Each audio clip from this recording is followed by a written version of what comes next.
Соңғы бейнеде біз басып шығаруды алдын ала қараумен жұмыс істедік. Дегенмен, біз басып шығаруға дайын болған кезде ғана сол амалды қолданамыз. Деректер өте көп болған жағдайда, мысалы егер ол үлкенірек жиынтық болса, бір параққа оңай сыймайды. Сондықтан бұл жолы біз басып шығарудың алдын ала қарау терезесіне кірмес бұрын кейбір түзетулер енгізуіміз керек. Бізге көмектесетін екі нәрсе бар. Біріншісі разметка страницы көрінісі. Сіз мұны бірінші модульде өткенімізді еске түсіре аласыз. Егер сіз төменге түссеңіз, үш көрініс түймесі бар екенін көресіз. Қазіргі уақытта біз обычный режимдеміз. Екінші режим разметка страницы, беттің орналасу режимі.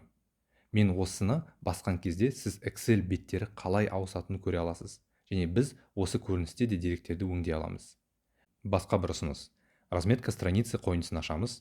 Мұнда бізде парақтардың орналасуын өзгертудің көптеген құралдары бар. Енді осы таблицадағы деректерге қарап, біз бірінші кезекте парақтың орналасу бағдарын, яғни ориентация өзгерткіміз келеді. Сонымен мен ориентация басып, книжный емес, альбомный режимін таңдаймын. Осының өзінде бұл үлкен өзгеріске алып келді. Келесі нұсқа ол поля, яғни шеттерін өзгертуге келеміз.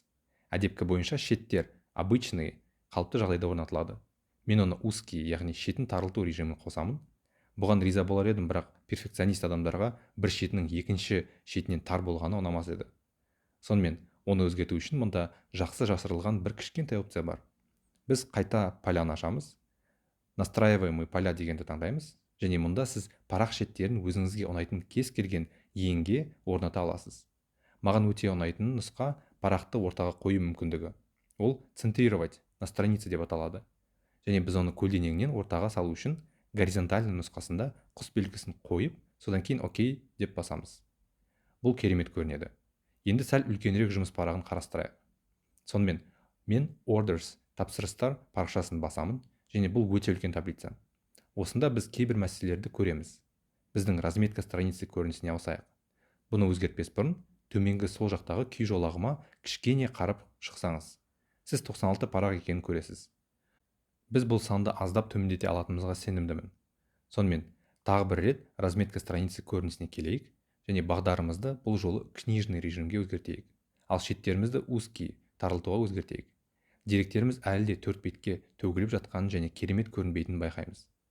Енді мен ешқашан барлық деректерімді оқи алатындай бір бетке сыйғыза алмаймын.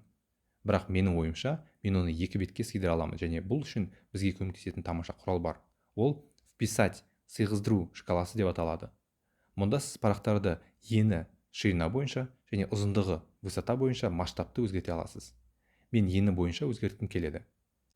Ашылмалы батырманы басып, оның енін 3 страницы деп өзгертеміз. Енді егер мен оңға қарай жылжысам, бүкіл кесте 3 бетке жақсы отырғанын байқаймыз. Егер мен мұнда парақ санын тексерсем, 54 қағазға дейін азайтылғанын байқайсыз. Келесі тексеру керек нәрсе, сіз оны қанша пайызға дейін кішіреткеніңізді тексеру. Масштаб 75-ке дейін болса, жақсы, көзге көрінетіндей басылып шығады. Егер ол одан төмен болса, мысалы 23-54 болса, оны ешкім оқи алмайды. Қазіргі уақытта бізде масштабтау батырмасы сұрғылт екенін байқайсыз.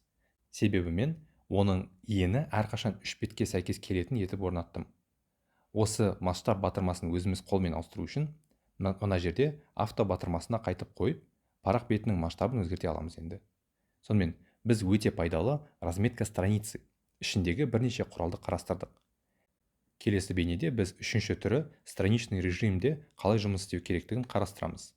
Өзіңіз енді осы сабақта үйренгендерді тағы қайталап көріңіз.